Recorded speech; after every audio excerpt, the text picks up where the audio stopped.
Un cordial saludo a todos los oyentes de Radio María. Un día más, con la gracia del Señor, proseguimos el comentario del Catecismo de nuestra Madre, la Iglesia. Y comenzamos dentro de la explicación del Credo, un apartado que tiene como título Concebido por obra y gracia del Espíritu Santo, nació de Santa María Virgen. Es a partir del punto 484. Vamos a ver si somos capaces de explicar hoy estos 3 puntos en los que se habla de la concepción por obra y gracia del Espíritu Santo, desde el punto 484 al 486. Leo el primero y lo vamos explicando.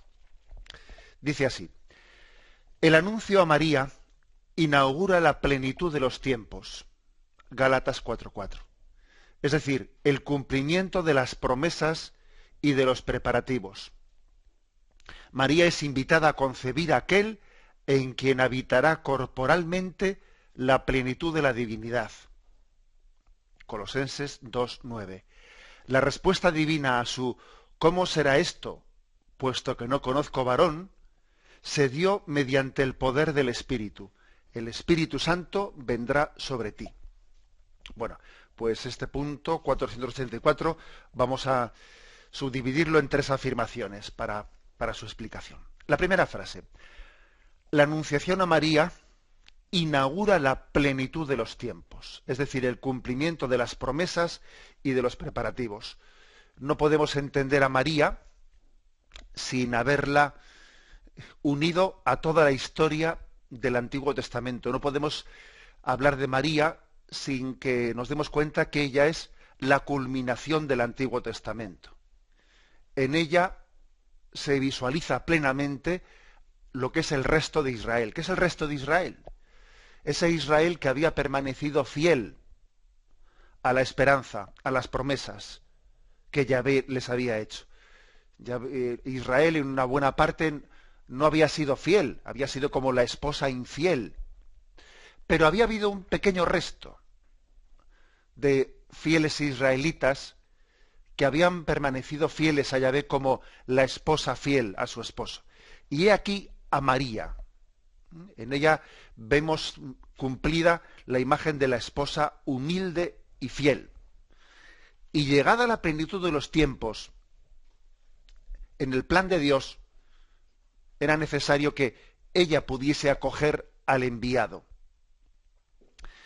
Fijaros este detalle. Yo a veces he meditado en la oración que si no hubiese habido un alma santa que le esperase, que esperase su llegada, que acogiese su llegada, pues el plan de Dios no se hubiese podido realizar. Dios hubiese tenido que, pues sencillamente toparse con una humanidad plenamente cerrada a su llegada. Era necesario por lo menos que hubiese alguien que tuviese esperanza, es decir, que tuviese un alma en actitud de espera y de acogida. En el plan de Dios, pues, la acogida de María a su don era necesaria. Si me permitís la expresión coloquial, es como cuando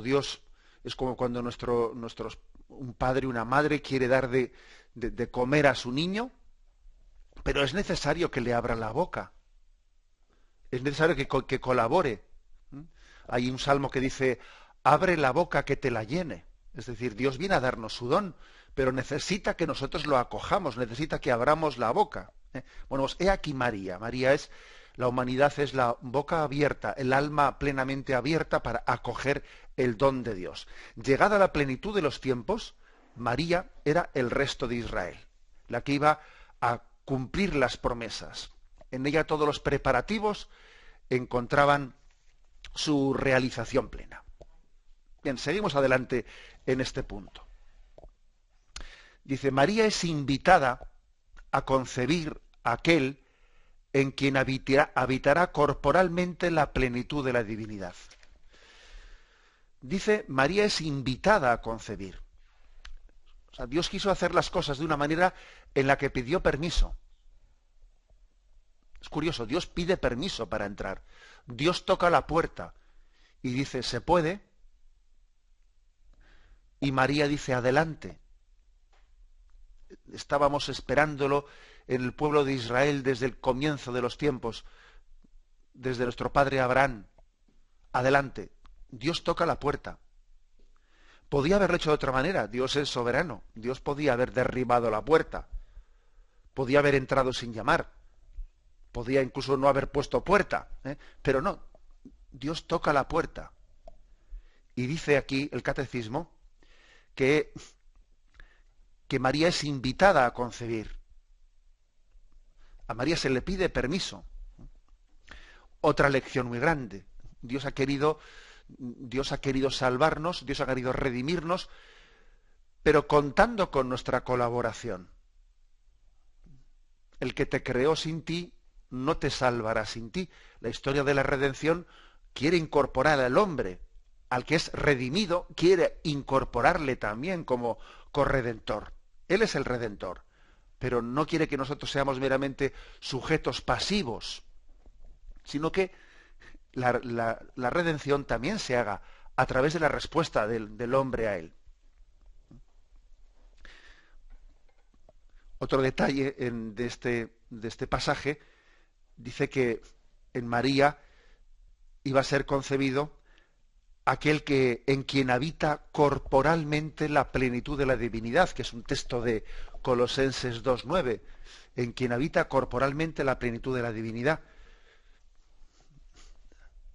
María ha puesto ese cuerpo, decirlo, si me permitís de alguna manera, es decir, lo ha puesto ella, es decir, la divinidad habita plenamente, está presente plenamente en ese cuerpo que ha sido concebido en María y de María, por obra del Espíritu Santo. Y damos un paso más, dice la respuesta divina a esa pregunta que hace María: ¿cómo será esto? Pues no conozco varón. Bueno, primero la pregunta. El hecho de que María pregunte ¿cómo será eso? Eso que se le anuncia. Concebirás y darás a luz. Bueno, pero ¿cómo será eso si no conozco varón? Esa pregunta obviamente parece que está sugiriendo que María tenía ya pues una conciencia de tener una elección de Dios, y que ella tuviese como un compromiso de vivir virginalmente. Porque si resulta que estaba desposada con José, y sabéis que los judíos tenían un desposorio que tenía lugar como un año antes de las bodas, bueno, estaba desposada con ese israelita fiel, con ese nazareno José, y se le pregunta de cómo. Ella pregunta, ¿cómo será eso? Pues no conozco varón. Hombre, ella conoce a José y sabe que en pocos meses, puesto que ya está desposada con él, va a realizar las bodas con José. Luego podía suponer que ella fuese a tener un hijo con José, ¿no? Pero sin embargo, ella dice, ¿pero cómo será eso? Pues no conozco varón. La pregunta de María sugiere que ella tenía un compromiso adquirido con Dios, un compromiso de vivir virginalmente. Claro, alguno puede decir, y si tenía ese compromiso de vivir virginalmente, ¿cómo es que estaba desposada con José? Bueno, este es un tema que ha sido estudiado por varios exégetas, y se ha hablado de la existencia de que dentro de ese resto de Israel han existido personas que habían recibido una llamada a esa consagración plena virginal, pero que, dado que en aquel momento no existía lo que nosotros hoy entendemos por vida religiosa o vida comunitaria, etcétera, incluso esos compromisos de celibatarios, ¿no?, entre comillas, de entregar plenamente el corazón virginalmente a Dios, tenían lugar entre dos personas que así lo habían decidido, aunque se uniesen externamente en una unión que parecía matrimonial. O sea, era impensable todavía en aquel momento en el pueblo de Israel la virginidad como consagración a Dios. Y sin embargo se estaban dando ya algunos primeros pasos lo hemos conocido también pues por lo que aquellas comunidades del Qumran, que fruto de aquellos descubrimientos del Qumran en el año 1947, que se descubrieron aquellas comunidades que habían dejado aquellos escritos, hemos conocido que ya comenzaba en aquel tiempo había parte del pueblo de Israel que tenía una conciencia de esperar a Dios de una forma celibataria. Bien, siempre eran grupos que estaban como apartados. Bien, no es el caso de María. María y José no formaban parte de esos esenios que están allí en las cuevas del Qumran. Ellos vivían integrados en medio del pueblo de Israel. Pero todo parece indicar que María y José habían recibido una llamada de Dios a vivir virginalmente. Y deciden unirse externamente en matrimonio porque en aquel momento no existe otra forma de comprender, ¿no?, el seguimiento de Dios, sino es en la unión externa de matrimonio, pero sin embargo con una intención de entrega virginal del corazón. Por eso esa pregunta de María, ¿cómo será eso? Pues no conozco varón. Bueno, parece que esta explicación que estoy dando parece que es la más lógica, aunque como veis el catecismo no entra en esta explicación que yo he dado, sino sencillamente se limita a decir, ¿no?, pues que María tuvo esa pregunta ante el Espíritu Santo, ante el anuncio de que el Espíritu Santo vendría sobre ella. O mejor dicho, que provocó la respuesta: el Espíritu Santo vendrá sobre ti. Bien, pues esta es María, aquella a la que se le promete el cumplimiento pleno de la promesa. Dios lo hará. Es como si se le dijese: mira, tú confía, Dios lleva adelante su plan, tú déjate conducir, sé dócil a la obra que Dios ha preparado desde todos los siglos. Y por eso el mayor mérito de María es su acto de fe. El acto de fe de decir, bueno, yo creo, acojo y colaboro con el plan que Dios tenga. El mayor mérito que podemos tener nosotros es no estorbar la obra de Dios. Con esto no quiero plantear una visión meramente pasiva, No, nosotros también colaboramos de una manera activa, pero ojo, lo primero es, para poder colaborar con Dios, es no estorbar, dejar que Dios haga su obra en nosotros, no ponerle obstáculos, abrirle la puerta, abrirle las ventanas. Bueno, esto es lo que hace María. María nos enseña a ser dóciles al plan de Dios. Qué importante sería que, vista esta, pues contemplando a María, nosotros le dijésemos al Señor: Señor, quisiera no estorbar tu obra en mí. Tú que la has comenzado, esta obra, tu obra de santificación en mí, que no encuentre en mí resistencias, que tu obra se lleve a término. Bueno, pues he aquí María, ¿no?, la mujer dócil en la que Dios encuentra un lugar, un alma, un corazón en el que puede llevar adelante su obra sin resistencias. Esta es la gran colaboración de María al don de Dios. El Espíritu Santo vendrá sobre ti. Confía y déjate conducir por ese Espíritu. Tenemos un momento de reflexión y continuamos enseguida. Escuchan el programa Catecismo de la Iglesia Católica con Monseñor José Ignacio Munilla. Pasamos al punto 485, que dice así: la misión del Espíritu Santo está siempre unida y ordenada a la del Hijo. El Espíritu Santo fue enviado para santificar el seno de la Virgen María y fecundarla por obra divina. Él, que es el Señor, da la vida, haciendo que ella conciba al Hijo eterno del Padre en una humanidad tomada de la suya. Bueno, se nos refiere aquí un texto, Juan 16, versículos del 14 al 15, que dice así: Cuando venga Él, el Espíritu de la verdad, os guiará hasta la verdad completa, pues os hablará por su cuenta, pues no hablará por su cuenta, sino que hablará lo que oiga, y os anunciará lo que ha de venir. Él me dará gloria, porque recibirá de lo mío y os lo anunciará a vosotros. Todo lo que tiene el Padre es mío, por eso he dicho, recibirá de lo mío y os lo anunciará a vosotros.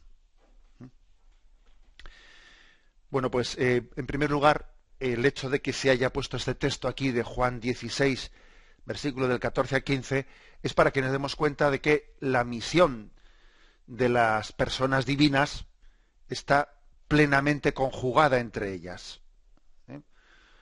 Por lo tanto, en el momento de la encarnación, es cierto que es el Espíritu Santo el que interviene, pero no podemos olvidar que el Espíritu Santo ha sido enviado por el Padre, y que está preparando, ¿no?, la llegada del Hijo. Luego la misión de las personas divinas está perfectamente conjugada entre ellas. Recuerdo que no hace mucho tiempo hablábamos de este misterio de la siguiente forma. Acordaros que el Espíritu Santo forma la humanidad de Jesús en las entrañas de la Virgen María. En segundo lugar, ese Jesús que ha sido concebido en las entrañas de María, más tarde, Él es el que nos dio al Espíritu Santo. Cuando su costado fue atravesado en la cruz, de su costado brotó sangre y agua, y brotó el Espíritu Santo. O sea, el Espíritu Santo formó la humanidad de Jesús, pero de la humanidad de Jesús brotó el Espíritu Santo. Y en tercer lugar, ese Espíritu Santo que brotó de Jesús forma en nosotros, nos va santificando y va formando el corazón de Jesús, va haciendo nuestro corazón semejante al corazón de Cristo. O sea, hay una interrelación continua en este misterio. Bueno, pues lo que se nos dice en esta ocasión es que ese Espíritu Santo que Dios envía, nosotros en nuestro credo decimos que procede del Padre y del Hijo. Procede del Padre y del Hijo. El Espíritu Santo ha sido enviado a María, pero por lo tanto, en ese envío está el Padre como el inicio de la decisión de la encarnación. Parece como si a Dios Padre le dejásemos fuera de la obra de la encarnación, como si fuese cosa del Espíritu Santo que forma a Jesucristo a las entrañas de María. Ojo, no nos olvidemos del Padre, porque toda acción salvífica y toda misión trinitaria nace de Él. El Padre envía al Espíritu Santo. Bueno, esta afirmación es completada de la siguiente manera. Acordaros que Jesús dijo, cuando estaba preparando su ascensión a los cielos, yo os enviaré el Espíritu Santo. Cuando venga Él, el Espíritu de la verdad, os guiará hasta la verdad completa. Bueno, vamos a ver cómo la verdad completa. ¿Es que ya acaso Jesús no era completo? ¿Es que Jesús le faltaba algo? ¿En Él no habita plenamente la divinidad? Sí, eso es cierto, pero cuando Jesús dice que el Espíritu Santo llevaría a la verdad plena lo que Él había revelado, no se refiere a que todavía la predicación de Jesús estuviese incompleta. No, sino quiere decir que a nosotros el Espíritu Santo nos iría poco a poco educando en la comprensión plena de la revelación de Jesucristo. Porque la revelación de Cristo, sí, no es parcial, es plena, pero la comprensión nuestra, pues nosotros tenemos dificultad en abrirnos plenamente a esa revelación. Y tenemos que ser poco a poco educados, e ir creciendo en esa comprensión interior. Bien, sigue adelante este punto que estamos comentando, y hay un detalle que es muy importante. Dice, bueno, por lo tanto, el Espíritu Santo, ¿qué acción tiene ahí? tiene la acción siguiente. En primer lugar dice santificar el seno de María y en segundo lugar fecundarla por obra del Espíritu Santo. Santificar y fecundar. La santificación la hizo de una manera en la que María no es que comenzó a ser santa cuando el Espíritu Santo llegó en este momento de la Anunciación, no. María había sido concebida inmaculada desde el principio. O sea, la forma de santificarla fue perfecta, fue no dejar que cayese en el pecado. Es la santificación perfecta. Es la redención perfecta. Te redimo no ya levantándote del pecado, sino dándote la gracia de no caer en él. Bueno, pues este es el caso de María, ¿no? Que es la perfectamente redimida. El Espíritu Santo la santifica. La había santificado desde el principio. Por eso se dice llena de gracia. Así le saluda el ángel. Salve María, llena de gracia. Si hubiese tenido pecado, o pecado original, o algún pecado personal, no sería llena de gracia. Es llena de gracia porque no había pecado alguno en ella. Bueno, pero en segundo lugar, primero dice santificarla, en segundo dice fecundarla. Ese misterio en el que el Espíritu Santo fecunda en las entrañas de María, por obra del Espíritu Santo es fecundado. Hay un misterio en el que, fijaros bien, hace que María conciba sin concurso de varón, por obra del Espíritu Santo. Pero hay que decir que estamos hablando de un misterio que se nos escapa, pero no cabe explicar la encarnación como que el Espíritu Santo pone en el seno de María un embrión venido del cielo. No, no es así como la Iglesia explica este misterio. No es que el embrión milagrosamente ha sido traído por el Espíritu Santo. No, no es así. No. María es fecundada. O sea, la encarnación no es una especie, permitidme esta expresión, que ya sé que en fin que es una comparación muy atemporal, ¿no? Pero bueno, muy extemporánea, quiere decir una comparación extemporánea. O sea, no es, como hoy en día se dice, ¿no?, una especie de vientre de alquiler, en absoluto. No se ha puesto en el seno de María un embrión traído por el Espíritu Santo, no, sino que ella ha sido fecundada, que es distinto. Porque lo contrario sería como decir que Dios vino a nosotros a través de María. No, pero no de María, que es distinto. No es, como os he dicho en alguna ocasión, per María Virginen, lo que decimos en el credo, sino ex María Virginen. O sea, Jesús ha sido concebido por obra y gracia del Espíritu Santo, pero de María. Ha sido concebido de ella. No pasando por ella. No, sino ha sido concebido de ella. Por eso me atrevo a poner ese ejemplo un poco atrevido, y disculpad por ello, aunque sea extemporáneo, como diciendo, no, esto no es un vientre de alquiler, no, perdón. María es verdadera madre. Es verdadera madre porque ha tomado carne de sus entrañas. Y obviamente Jesús, pues se parecería a ella, ¿no? En ese parecido que suelen tener los hijos con su madre. Pues claro que se parecería a ella.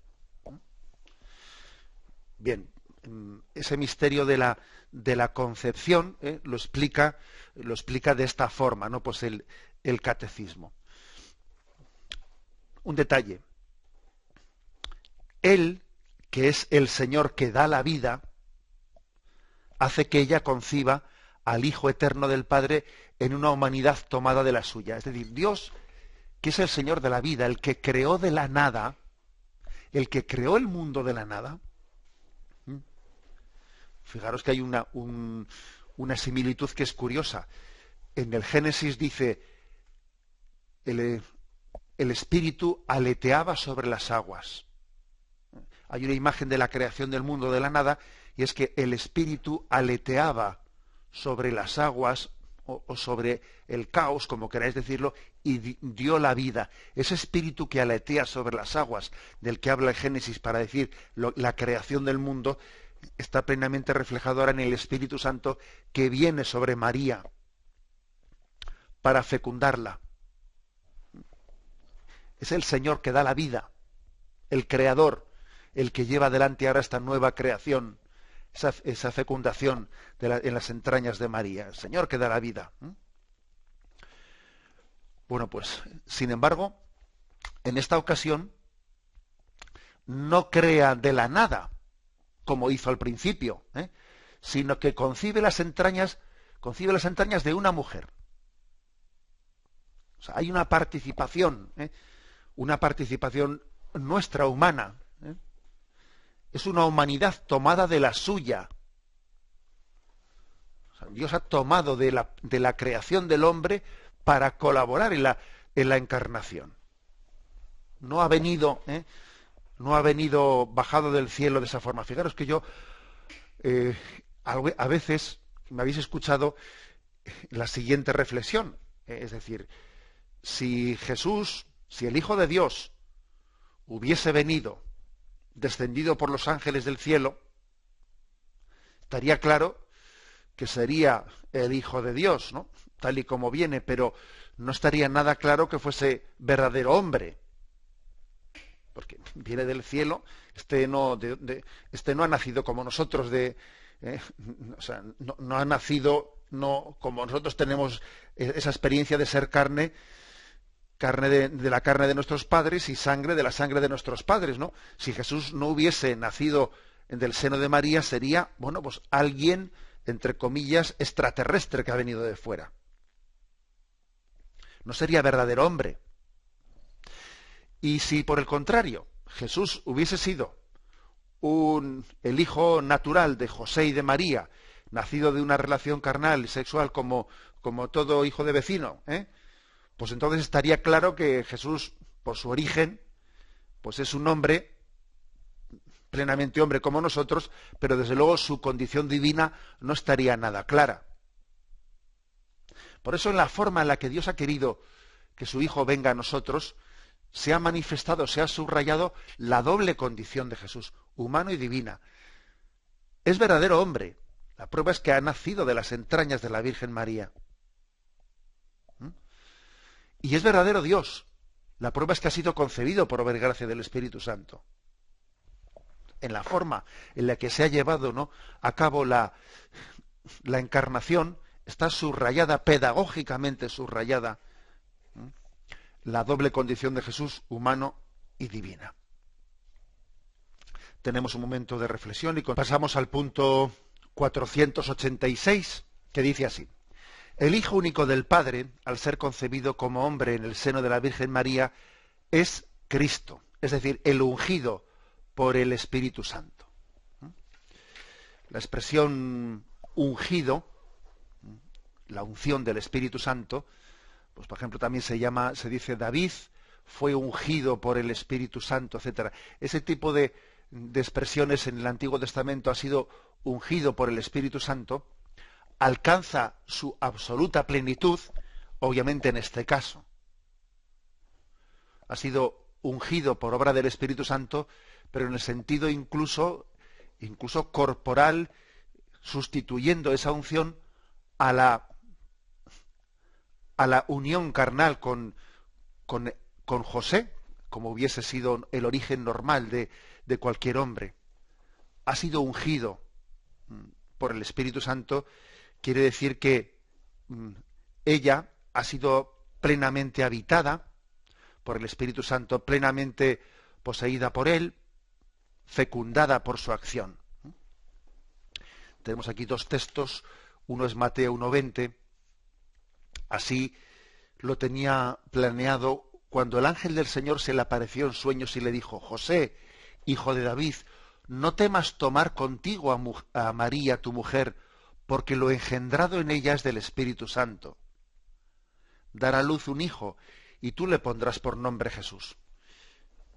Esta intervención del ángel que le anuncia a José que tome a María como esposa y que no se asuste de alguna manera, no temas tomar contigo a María, no te asustes porque veas que Dios tiene un plan con ella, que ha sido tomada como esposa, esposa del Espíritu Santo.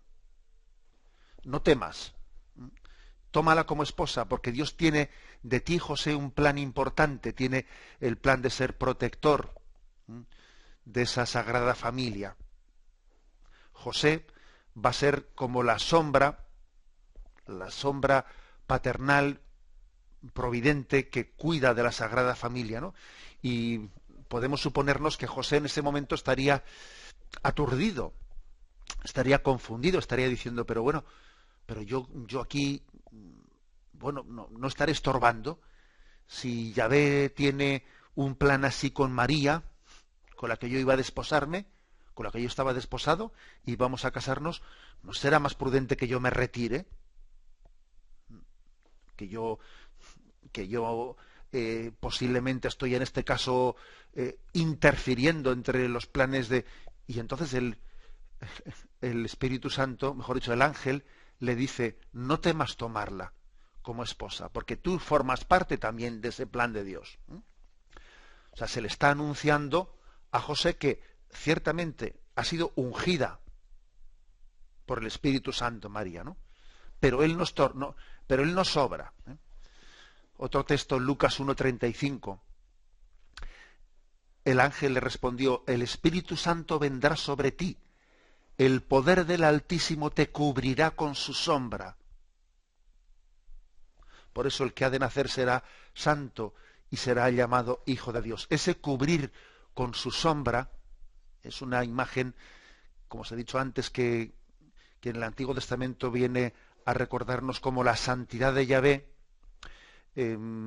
cuando se adentraba en el templo, era como una nube, la nube que entraba en el templo y era tan densa que allí los israelitas no podían estar. Cuando la nube entraba en el templo, era tan densa que los israelitas allí no podían penetrar aquel lugar. Bueno, algo así es la nube, esa nube que, imagen del Espíritu Santo, que cuando entra, ¿no?, en María, cuando habita plenamente en ella, pues el hombre no tiene lugar en esa acción que es plenamente de Dios, plenamente divina. Bueno, es importante pues conocer también las imágenes que se utilizan bíblicas para que veamos el contexto que tiene, ¿no? Esto así fue desde el principio. Desde el principio es así. Dice, aunque la manifestación de este misterio pues tuvo lugar progresivamente, poco a poco. Esto había tenido lugar desde el principio, pero claro, muchísima gente pues no lo conocía. Al principio lo conocían María y José. El misterio tan grande que había en ese niño, la forma en la que había sido concebido, etcétera, etcétera, ¿no? Y comienza, pues poco a poco, toda la vida de Jesucristo es una progresiva revelación del misterio que se esconde en ese niño, en ese adolescente, en ese adulto, en ese joven primero. Hay una progresiva revelación. Por ejemplo, dice aquí, primero los pastores. Los pastores reciben también una revelación en la cual se les da a entender que ese niño pues es un enviado de Dios. Hoy os ha nacido en la ciudad de David un Salvador, que es el Cristo el Señor, y esto os servirá de señal. Encontraréis un niño envuelto en pañales y acostado en un pesebre. Y de pronto se juntó con él, con el ángel, una multitud del ejército celestial que alababa a Dios diciendo, Gloria a Dios en las alturas, y en la tierra paz a los hombres, en quienes él se complace. Bueno, pues es decir, que se va produciendo una revelación. Aquellos pastores, esa forma que tuvieron los ángeles de anunciar el nacimiento de Jesús, el anuncio a los pastores, ya les comenzó a manifestar lo que había tenido lugar de una manera íntima entre Dios y María. Allí en el momento de la encarnación, no había habido testigos, era algo que había superado a los ojos de los hombres, y ahora, poco a poco, es revelado, va siendo manifestado, primero a los pastores, ¿no? Luego también a los magos de Oriente, también lo tenéis en el capítulo 2 de San Mateo. Este es otro paso, otra manifestación más, ¿no? Y tú, Belén, tierra de Judá, no eres ni mucho menos la menor, porque de ti saldrá un caudillo que apacentará el pueblo de Israel. Entonces, había ya esa expectativa del nacimiento en Belén de un Salvador. Bueno, pues ha habido, por lo tanto, también otro pasito más de revelación con respecto a los magos de Oriente. A Juan Bautista pues también, porque dice, yo no le conocía, pero he venido a bautizar en agua para que él sea manifestado a Israel. Y Juan dio testimonio diciendo, he visto al Espíritu que bajaba como una paloma del cielo y se quedaba sobre él. Yo no le conocía, pero el que me envió a bautizar con agua me dijo, aquel sobre quien veas que baja el Espíritu y se queda sobre él, ese es el que bautiza con Espíritu Santo. Y yo le he visto y doy testimonio de que él es el ungido, el elegido de Dios.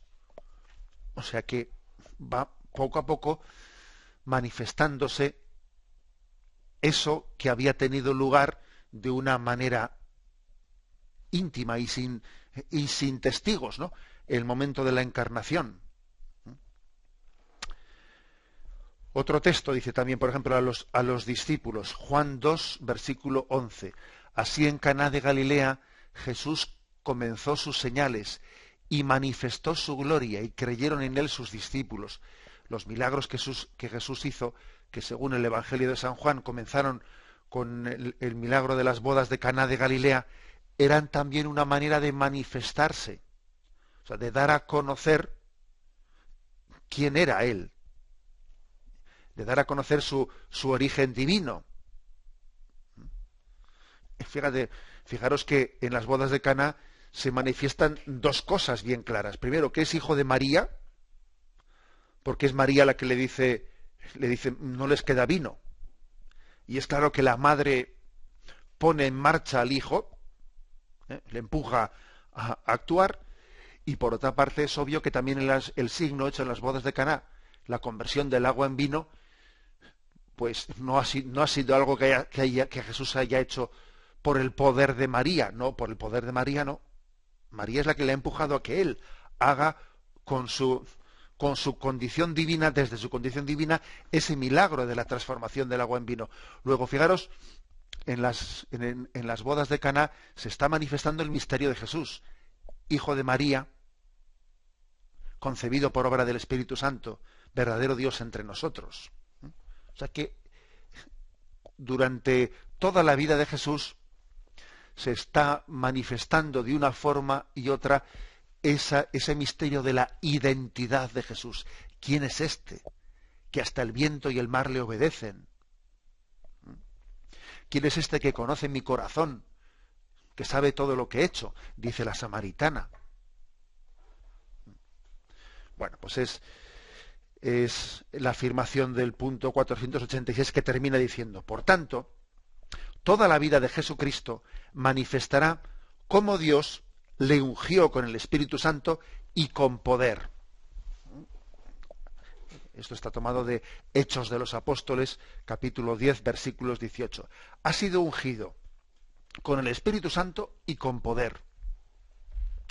El poder de Jesucristo, su propia autoridad moral, esa autoridad moral que él tenía capaz de corregir las interpretaciones equivocadas que hacían los fariseos y los doctores de la Sagrada Escritura, esa autoridad que él tenía también sobre la naturaleza, que era capaz de calmar las tempestades o de caminar sobre las aguas, esa autoridad que él tenía incluso para llegar a sanar las enfermedades, etcétera, está manifestando que ha sido ungido por el Espíritu Santo en las entrañas de María, y que por eso tiene el poder propio de Dios, el poder propio del Espíritu Santo.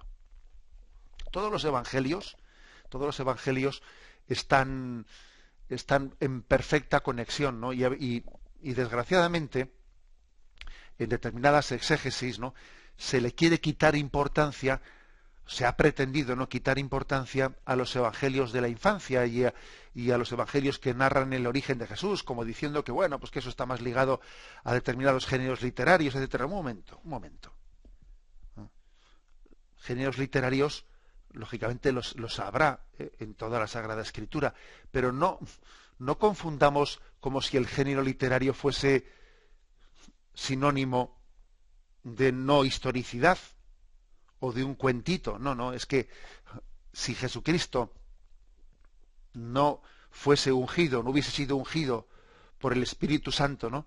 Si él no sería el ungido, obviamente las palabras que él nos transmitió, las obras que él realizó, pues serían inexplicables, ¿eh?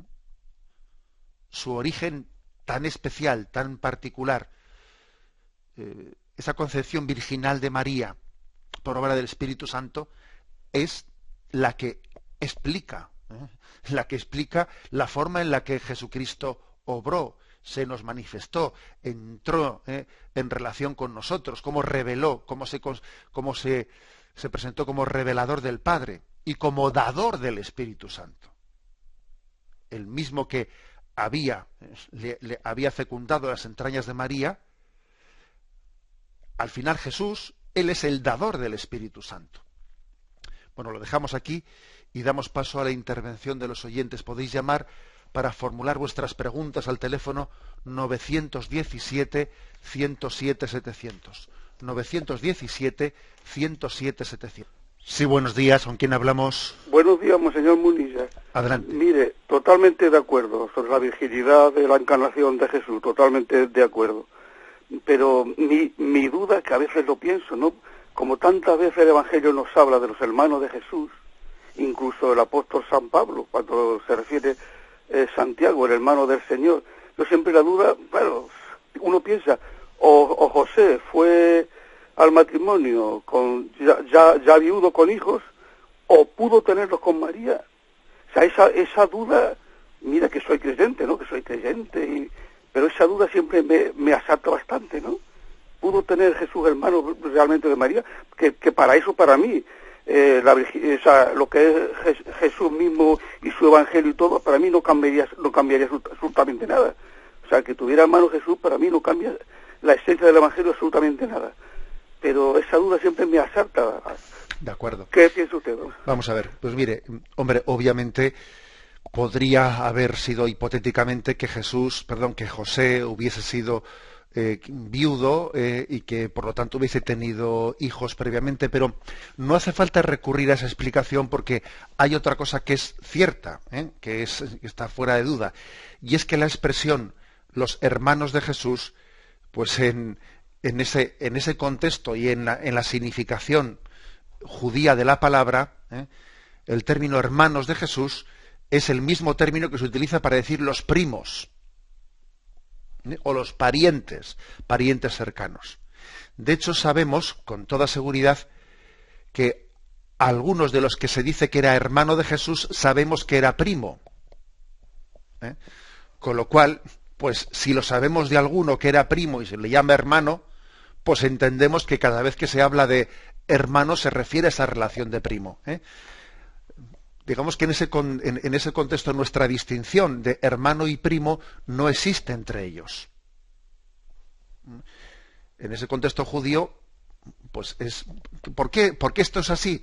Pues porque el concepto de familia judía era mucho más extensa que la nuestra. Nosotros le damos mucha más fuerza a la familia nuclear, padre, madre e hijos. Ya, pero en el mundo judío la familia es mucho más extensa. Y los primos, tus primos, son como tus hermanos, ¿no? Bueno, entonces eso hay que tenerlo bien claro, Pero además no únicamente en este pasaje que se refiere a Jesús, sino en muchos más. Y es más, tenemos un conocimiento cierto de que en algún caso en el que Jesús se dice hermano de Jesús, sabemos positivamente que era primo. Luego creo que es más normal hablar de esta explicación que no de la otra explicación, de que José podría, que hipotéticamente claro que podría, claro, haber sido viudo y haber tenido hijos de algún matrimonio anterior, pero no parece que sea necesaria esa explicación. Esta otra es más normal. Damos paso a un siguiente oyente. Buenos días.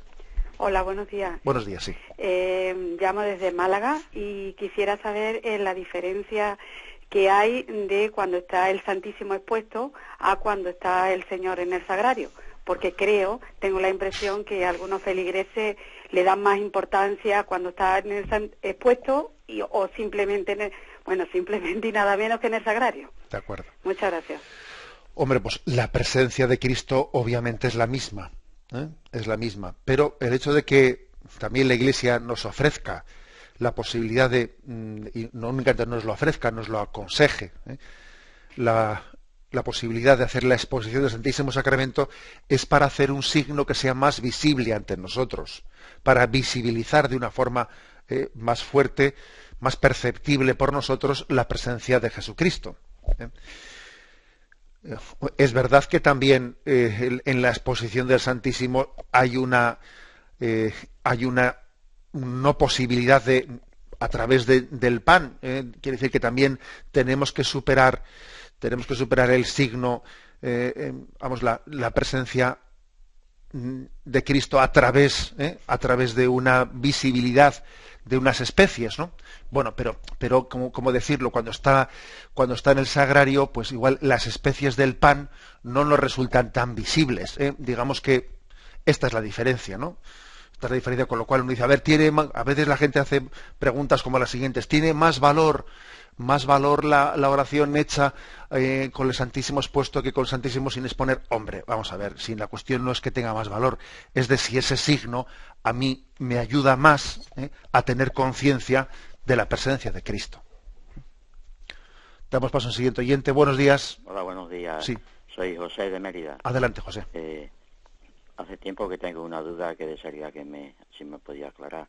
Del Antiguo Testamento tenemos en el Mar Rojo todos los jinetes esos que murieron, la batalla que ganó el rey David, qué pasó con las personas y la familia de estos guerreros. En el Nuevo Testamento Jesucristo no curó a todos los enfermos ni leprosos. ¿Qué pasó con los demás? Es que solo cura a los que creen. Y él nos dijo, amarás a tu enemigo. Todo esto veo que sea un poco contradictorio, me gustaría. De acuerdo. Vamos a ver, yo creo que hay que entender que la historia sagrada, en ella también se anuncia a modo de un signo la salvación que Dios nos trae a todos. El hecho, por ejemplo, de que Jesucristo curase a algunos enfermos y otros, la mayoría, ¿no?, de los enfermos de su tiempo no fueron curados. Y por cierto, los que fueron curados por Jesús, al cabo de un tiempo volverían a enfermar y a morir. O sea que fue un signo. O sea, los signos son signos de una salvación y de un don de Dios que está por llegar. Es como un pequeño adelanto, es como las arras de lo que Dios viene a traernos, ¿no? Nosotros no nos quedemos con el signo, sino con el significado que ese signo nos está ofreciendo, al que nos está remitiendo. Las curaciones que hizo Jesús querían ser como un signo de la curación eterna, de la salvación eterna de nuestra alma, a la que Dios nos llama. Bueno, pasando al Antiguo Testamento. En el Antiguo Testamento dice usted, claro, es que yo veo algunos episodios del Antiguo Testamento, pues claro, las batallas que Israel ganaba, pues también los que perdían aquellas batallas también eran hijos de Dios, ¿no? También Dios querría, claro, vamos a ver, pero no olvidemos que Dios está llevando a cabo un signo, que es el signo de que el pueblo elegido, el pueblo que ha sido elegido para manifestar la salvación de Dios a todos los pueblos, es un pueblo pequeño, débil, humilde, al que Dios asiste para que se abra paso en medio de pueblos mucho más fuertes que él, pueblos crueles que le quieren someter a la esclavitud, y que sin embargo Israel es protegido, liberado de la esclavitud de Egipto, etcétera. Ese es el signo, ese es el signo. Ahora sería algo extemporáneo, el decir, bueno, pero también los soldados que perecieron en el Mar Rojo eran unos mandados, ¿no? Ellos no tenían culpa de que el faraón les hubiese mandado. Hombre, no hagamos ese tipo de explicaciones o de preguntas tan extemporáneas, porque Dios quería llevar a cabo ese acontecimiento, era un signo de que nosotros en nuestra debilidad, Dios nos protege y Dios nos conduce en nuestra vida en medio de dificultades y en medio de enemigos mucho más fuertes que nuestra carne y nuestra sangre, y nos lleva a la tierra prometida. O sea, no interpretemos, no hagamos una lectura de comprensión literalista, sino que en los acontecimientos de la salvación Dios nos estaba hablando de la salvación definitiva. Damos paso a un siguiente oyente. Buenos días. Buenos días. Adelante, le escuchamos. Llamo de Córdoba, soy Carmen. Adelante, Carmen. Quería hacerle, monseñor, una pregunta. Una vez que partamos de esta vida y estemos ante el Señor, ¿aumenta nuestro conocimiento hacia Él para poderle amar más? ¿O queda, como diría, no limitado, sino el que solamente tenemos querido aquí en la tierra? De acuerdo. Bueno, vamos a ver, es importante lo que dice el oyente, ¿no? Hay dos cosas que decimos al estar, ¿no? Al ponernos en presencia de Dios, entonces el conocimiento de Dios será muy superior al que tenemos ahora, porque entonces le veremos tal cual es. Entonces tendremos una visión beatífica aquí conocemos en sombras, como dice San Pablo, pero allí conoceremos a Dios directamente.